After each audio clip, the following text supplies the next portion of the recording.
Collector साहब ने साफ कहा, अभी आजम खान की यूनिवर्सिटी पर बुलडोजर नहीं चलेगा।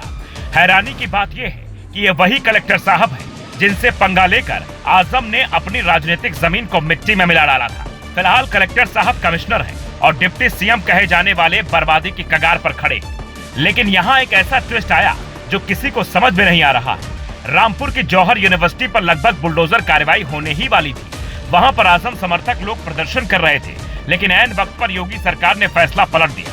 हमें पड़ताल में बेहद हैरान करने वाला सच मिलता। यूनिवर्सिटी में कुल 40 कमरे बनाए गए थे। एक आलीशान भवन का निर्माण सपा सरकार में हुआ था। इनकम टैक्स डिपार्टमेंट ने 17 जून को नोटिस दिया, फिर रामपुर डेवलपमेंट अथॉरिटी ने आदेश दिया। यहाँ तक कि फायर टीम और अथॉरिटी ने इंस्पेक्शन किया। जौहर ट्रस्ट ने अपना पक्ष भी जमा किया। 8 जुलाई को ट्रस्ट ने दावा किया यूनिवर्सिटी सही मानकों पर बनी है, लेकिन सरकार ने सही नहीं माना।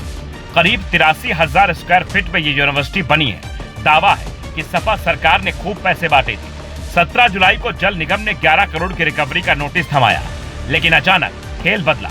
यूनिवर्सिटी गिराए जाने की खबर के बाद से ही सपा आंदोलन कर रही है।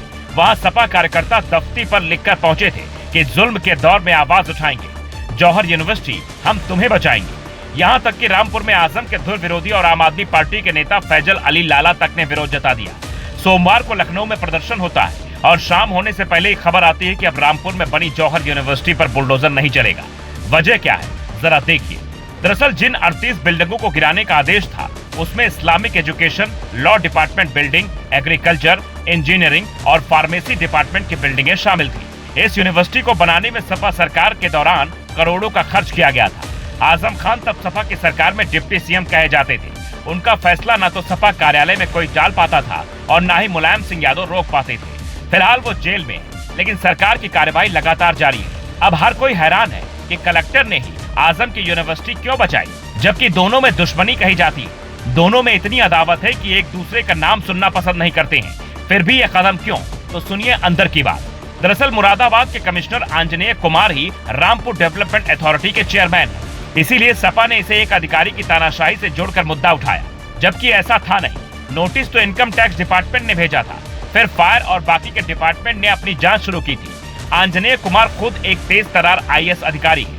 उन्होंने अंतिम वक्त में फैसला पलट दिया, क्योंकि कोई भी यूनिवर्सिटी को गिराना नहीं चाहता है। हालांकि यूनिवर्सिटी नियमों के मुताबिक नहीं बनी है। कई खामियों का जिक्र कई रिपोर्ट्स में होता रहा है। आजम खान और सपा कार्यकर्ता बेशक दावा करें कि यह गरीबों के लिए बनी है, लेकिन सच ऐसा नहीं है। यूनिवर्सिटी के लिए आवाज सिर्फ सपा ने नहीं उठाई, बल्कि इस्लामिक कंट्री तक आवाज गूंजी। उत्तराखंड के जिम ट्रेनर मोहम्मद दीपक भी आजम खान के समर्थन में उतर आए। योगी आदित्यनाथ की सरकार चुनाव से पहले कोई बड़ा विवाद नहीं चाहती है और बुलडोजर कार्रवाई कानून के हिसाब से करना चाहती है। इसीलिए कोर्ट के आदेश तक फैसले पर रोक लगा दी गई है। दावे के मुताबिक यूनिवर्सिटी में कुल 2000 बच्चे पढ़ते हैं, लेकिन सही सवाल ये होगा कि कितने गरीबों के बच्चे पढ़ते हैं, ये भी पूछा जाना चाहिए। कहते हैं कि आजम ने शिक्षा और तालीम के नाम पर गरीबों को लुभाया, लेकिन कड़वा सच ये है कि गरीबों की जमीन ही कौड़ियों के भाव में डकार कर भव्य यूनिवर्सिटी बनाई, दिखावे का ट्रस्ट बनाया। ऐसा भी ट्रस्ट होता है क्या जिसमें सिर्फ परिवार के लोगों को ही मेंबर बनाया जाता हो?